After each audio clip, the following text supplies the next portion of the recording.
There is a mechanic in Turin named Marco. He is 43. He earns what his father earned in 1999, in nominal terms, before inflation. In real terms, adjusted for what things actually cost, Marco earns less than his father did. In a country that has had zero real wage growth for 26 years, not zero growth this year, zero growth since 1999, 26 years, the longest wage stagnation of any developed country in the post-war era, not Greece, not a war-torn country, not a country under sanctions. Italy, the 8th largest economy on earth, the country the entire world uses as its definition of the good life. Between 2000 and 2020, the Italian economy grew by a total of 0.5%. The United States grew by 42%, Germany by 30. 20 years, 0.5%. That is not a recession, that is a civilization that has simply stopped growing and decided, perhaps unconsciously, that it is fine with that. Italy's national debt is 137% of GDP. The third highest in the developed world, behind only Greece and Japan. Youth unemployment in southern Italy runs above 40%.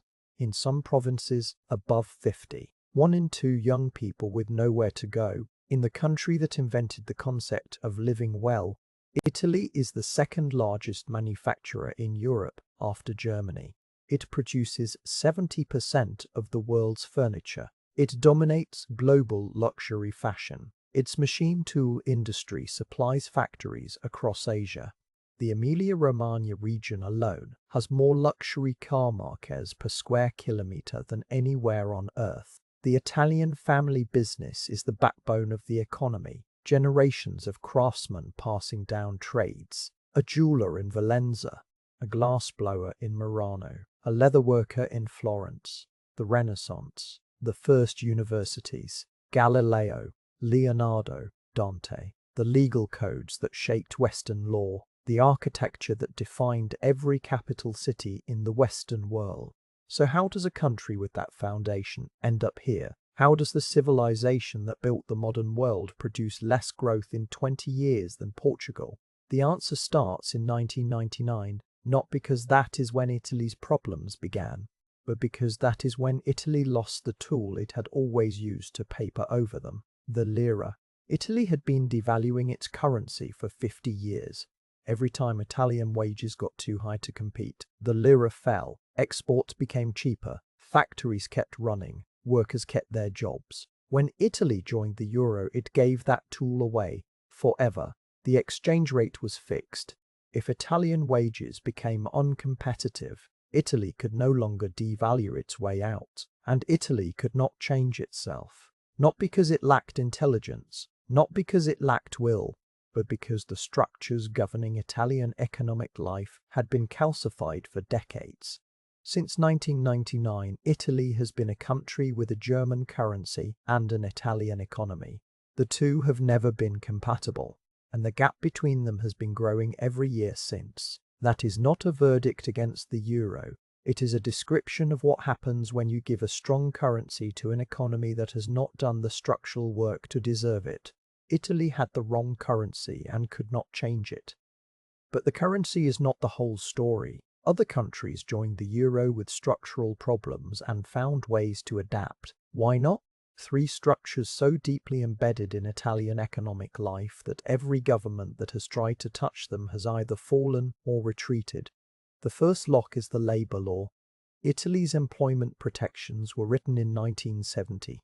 The Workers' Statute, designed to protect workers from arbitrary dismissal. The result? Italian businesses stop hiring once they approach 15 employees. Above 15, the full weight of the statute applies. Italy has more companies with 14 employees than any comparable economy, permanently. A country whose economy runs on small businesses has made it structurally unprofitable for small businesses to become medium-sized ones. The second law is the bureaucracy. Italy ranks 58th in the world for ease of doing business, below Rwanda, below Mongolia. To open a new company in Italy takes on average 66 days. In the UK, it takes 1. In Germany, 4. There are over 800 different tax obligations a small Italian business must comply with annually. An Italian small business owner spends on average 238 hours per year on tax compliance alone. Every attempted reform of Italian bureaucracy has produced more bureaucracy. New oversight bodies for the oversight bodies. New forms to confirm the forms are correct. A system that has perfected the art of appearing to reform while adding a layer to everything it touches. The third lock is the banking system.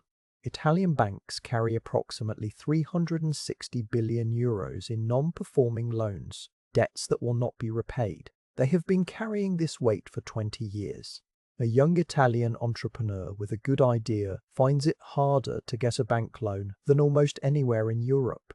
Not because the idea is bad, because the bank cannot take the risk. These three locks reinforce each other. Labour law keeps companies small. Small companies are less productive. Less productive companies need protection from competition. Watch the reforms get delayed, litigated, watered down by coalition partners, and shelved. 68 governments. One structural problem, 0 completions. Why? Because the people who benefit from the current system vote, the protected workers, the established businesses, the civil servants, the pensioners. Italy's pension system consumes 16% of GDP, the highest in the European Union. It pays out more per worker covered than any comparable country. There is something underneath the three locks that Italian economists discuss carefully and politicians almost never say: the informal economy, the part of Italian activity that does not appear in official statistics.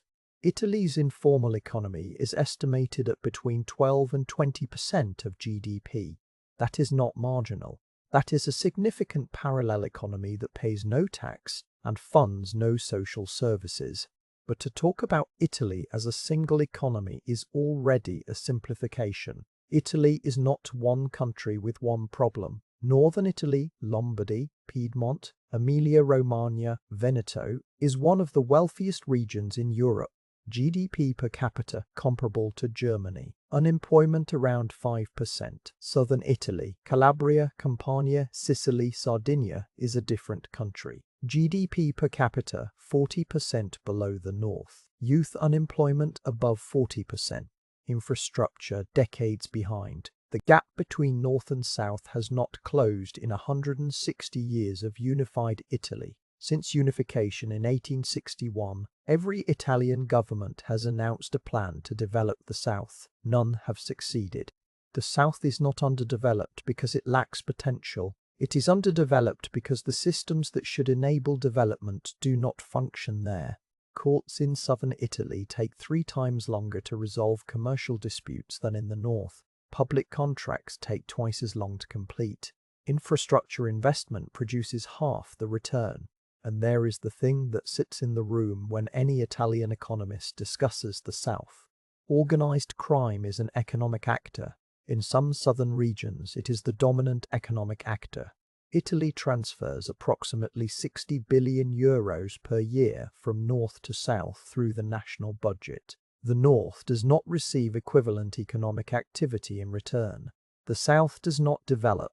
There is a political party in Italy whose platform is northern secession. It has been in government multiple times. It has not achieved secession, reformed the transfer system, or fixed the South. Italy didn't fail to build a good life. It built one so perfectly that nobody wanted to risk changing anything about it. The North built prosperity and defended it. The South built stability and defended it. Both locked in exactly what they had. And the economy stopped moving. In the last 10 years, 2 million young Italians have left the country permanently, not seasonally, not temporarily. They have left and they are not coming back. They are not the ones who could not make it. They are the ones who could. Italy's brain drain takes its best educated, most ambitious young people and sends them to London, Munich and Zurich. The people who stay are not staying because Italy has solved its problems. Many are staying because of family, property, roots, because the quality of daily life is genuinely extraordinary. Is there a way out? There are people in Italy who argue yes. They point to the tech sector in Milan, the startup ecosystem that has grown quietly in the last decade. They are right that these things exist. They are wrong that they are sufficient. A startup ecosystem in one city does not replace a manufacturing base. The path back for Italy requires the same thing it has required since 1999.